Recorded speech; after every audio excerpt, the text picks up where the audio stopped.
This week on Hermitcraft. Kind of. Can you take off your hat for me? Sure. Why?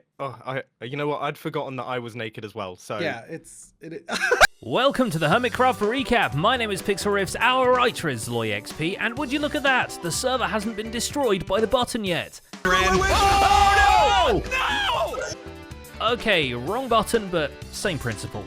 We've got an exciting show this week with backstage politics, win states closing in, and crimes against nature, humanity, and fashion that the whitelist will have to answer for soon enough. We can't wait to tell you all about it, so let's not waste any time and take a look at all the events and mishaps that occurred on the Hermitcraft server this week. Picking up where last week left off, with Doc M still camping the button. His fixation has taken a scientific turn, attempting to figure out the best method of trapping or disguising the real button so he can press it uninterrupted. But he eventually ascends the colourful ranks the legit way, perhaps inspired to good karma by seeing Keralis brave the judgment of the Goat Mother. Yellow! Boom! Yes! Glorious goats, please forgive me. Wait, don't distract me. What is happening? No! Are you serious? No way! Goat, why are you so forgiving? Now Goat approved, Keralis gets into the seaweeds and puts together a kelp farm concealed in the brick warehouses of his construction company. No joke, he wanted one because all his fuel went into making decorative car tires. Because I'm using coal for wheels to all the vehicles, like coal. This recklessly competent redstoning had to be outweighed by building too, which is why we see him build more purely aesthetical cranes pretending to unload the pretend shipping containers. But like all good businessmen, he has to attempt insurance fraud in there somewhere. And can we make it seem like an accident of some type? Like just go ba-boom and it wasn't me? Like something happened to it? Shady business we want to get into, gentlemen? Before the explosions really get going, Impulse SV has even more reasons to be picky about concrete colours, reconsidering the accent borders of his base a couple of times until it feels just right for the next phase of its expansion. A bamboo farm is also thrown at him by the Phineas machine, and it's worth tuning in to see the creative process of designing a farm from scratch. But he also gets to flex his redstone skills and prove he's more than just a shovel juggler when the boomers pick up their next commissions from Rendog and Keralis, the latter of whom just wants them to retroactively make a ship into a shipwreck. Disposing of the foundering boat is easy enough, although afterwards they have to consider how to dispose of the boat they shot it from. No. Got it! There we Got go. it! Yeah. There we go. Is that the enchanted one you got from Cub? That's... The job for Rendog, on the other hand, runs into a technical hitch. The button again? Yep, and then you just hit the button again. Okay. And now they Hit the should drop button all the way down to the Wait a button. minute. Why aren't they dropping, Ren? Oh, no! What? Luckily for the boomers, they're covered by him signing a contract saying it's not their fault if stuff blows up, which is good, because it does. A misunderstanding of Impulse's instructions leads to Ren, the demolition experts, several floors of his house, and a certain beloved mushroom going up in smoke. Is this all that is left of Pamela, the beautiful bovine? It is! No! R.I.P. Pamela. To Ren's credit, he takes full responsibility and decides this is an opportunity to start a new base project. At least he's looking on the bright side, because the alternative is looking on the dark side. It's our time to strike. Set the beacon at these coordinates, then return to orbit and await further instructions. In his own demolicious ways, Ijevin tears down the middle pillar of his base, but don't worry, he's just moving the glass cylinder to the outside of the inner circle, so it can serve him forever as a crop farm, as will the villagers stuck in it. Another expansion into the oceans is an observer dispenser-powered mob farm floating over the sea like an ominous Tesla coil. Jevin couldn't fit one like that into the creeper farm he has, but don't worry, instead the basement of his mini perimeter gets to grow sugarcane. Now, I've been considering doing this for quite a while. Now, imagine that we have every single quadrant filled up with a sugarcane farm. Is this something that you guys think would be good for the base? Having escaped these premises last week, CubFan135 is still the proud and undisputed owner of Tag 2 The Mummy Returns, and he might just remain as such, seeing how by this Friday, he was 2 steps from the finish line. But he's ways away from that in the other minigame looming over the server, the button. Still a proud member of Green Team, Cub decides to drop prices significantly for the fellow greeners at every one of his shops, or raise them for everyone with a different belt. That works too. All other colors, 64 for 4 diamond.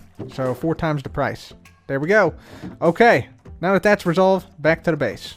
As if sensing his power growing, the magic crystals of roleplay burst from the chests in the pyramid and form spiky overgrowths on the side of the Egyptian triangle. Mayhaps that magic Scar's been doing is really more of a curse. It's very hard to tell with this wizard, especially when he's growing giant sentient flowers over the commercial district. It turns out the marketing strategy Good Times with Scar came up with is to build up vicious fly traps and arm them with rocket launchers to boot. Luckily enough, he forgot the rocket launchers for the time being. Horizontal firework launchers were not implemented into the game yet, so now we can finally do it in 1.15. A more peaceful plant is the Green Team clubhouse he builds by the button to persuade people into not waiting too much and not overpaying Cub for his goods. It looks like something that you would stand next to, put your hand on your chin and go, how does this make me feel? Is this a representation of modern culture? Our reliance on technology, our inability to realize the true meaning of life? No, they're just markers with slime on top of them. And this is how Iskall discovers he's not the only one with a passion for giant flora. There are many business deals on the grapevine for Iskall, from checking out the microblocks his fellow hermits have dropped off, to discovering Grian's shipment of leaves and wondering if it's really worth paying for the diorite that came with it. But one thing it is worth paying for is a Mumbo brand suit, and the opportunity to dress Mumbo himself in some high-waisted denim. Can I? Hello? Look at this. Am I in trouble? No. Well. What have you done to me? That's brilliant. After the two-man fashion show is over, they agree to a friendly industrial district competition, each choosing a map's worth of terrain to convert into a resource farming area. Iskall chooses a plot intersecting an ice spikes biome, plans a suitably industrial build palette, and starts writing up a to-do list.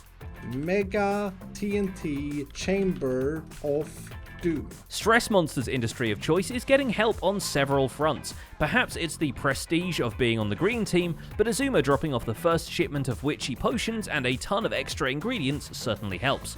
Stress is no slouch either, putting together a fish tank in the sky which should hopefully double as a pufferfish farm and a phantom catcher, and after doing a deal for ghast tears with vintage beef, she puts together a squad of auto brewers to help supply her shop for the foreseeable future. I'm gonna keep saying it, everyone. I'm so happy that this is done. This has been really fun to do as well. Beef's got other deals across the table, meeting up with Joe Hills to arrange a handoff of shopping district land. The deed to Joe's former steak shop is given away in exchange for Vintage Beef getting him a netherite pickaxe as soon as the nether update arrives.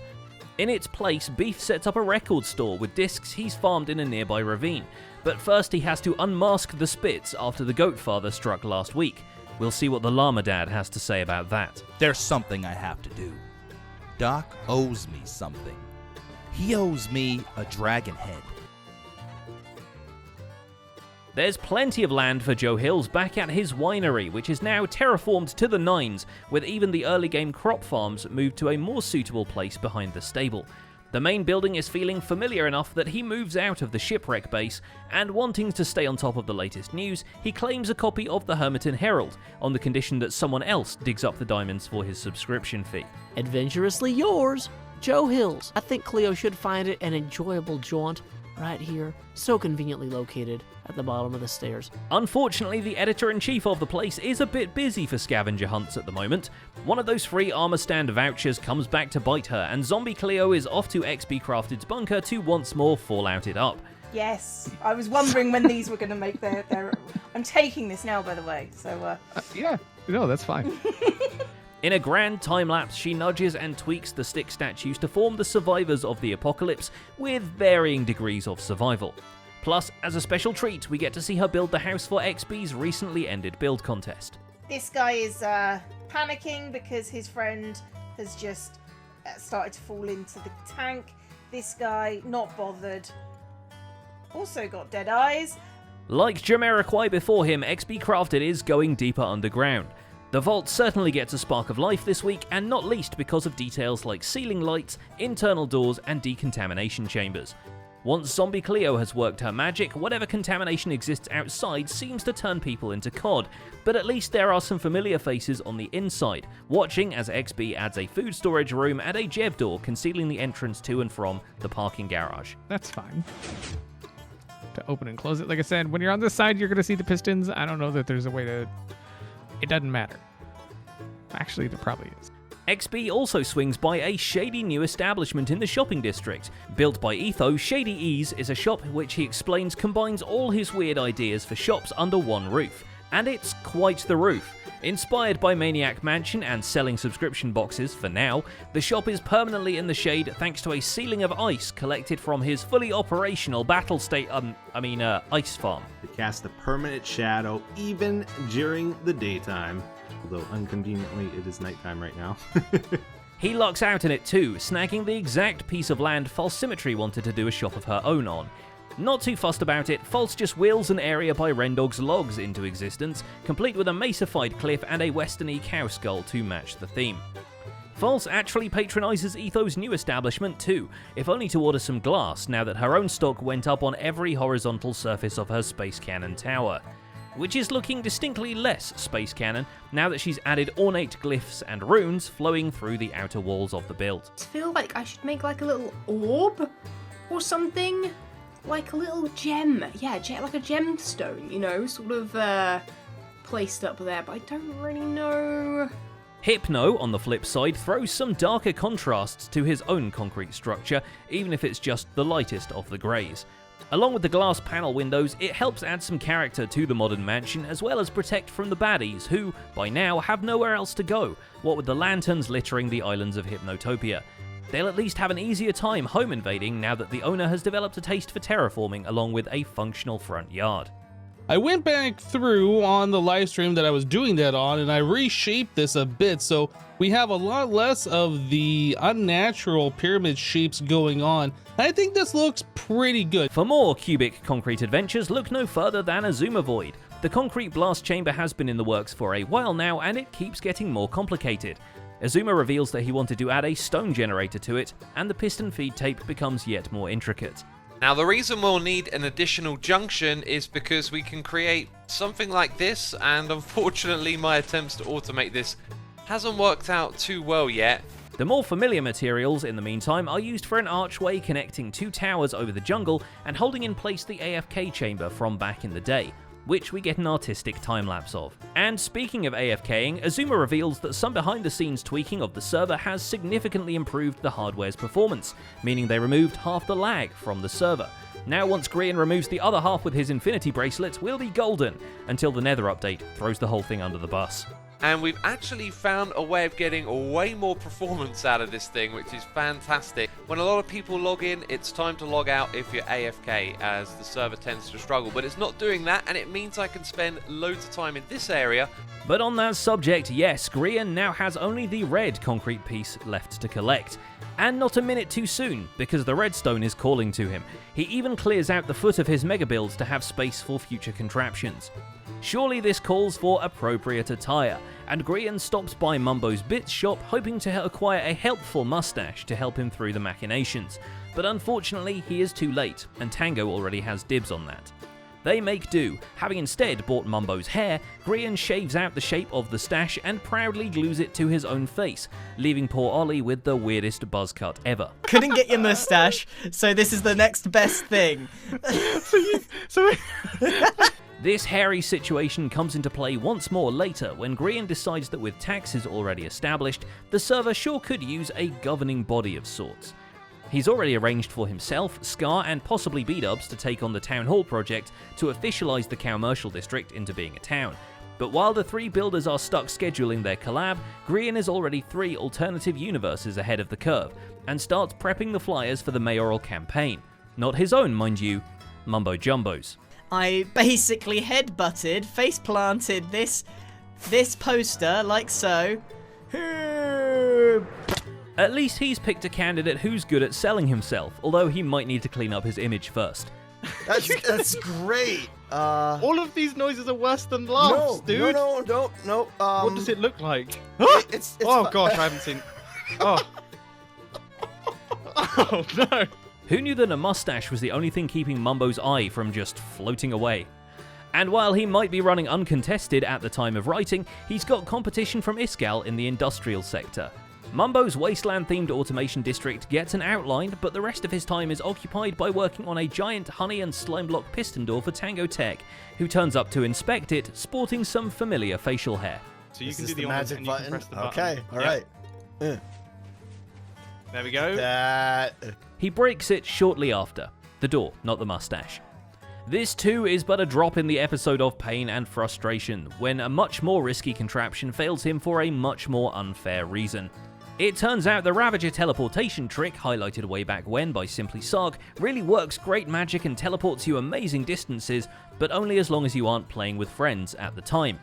On the server, all the Ravager shuffling and arrangement only leads to 5 blocks of throwing power and a whole day of disappointment. Not a brand new sugarcane farm, and not even the pipes juggling resources around his base can cheer him up, but we hope some explosions will once he gets around to uploading his version of the Boomers events. When B-Dubs isn't blowing up ships with other ships, he paints a much more peaceful picture back on the rolling plains of his base, where he's been terraforming pathways, setting up flower fields, and making way for a wheat pasture, all while rocking his WWE Championship version of a green button belt.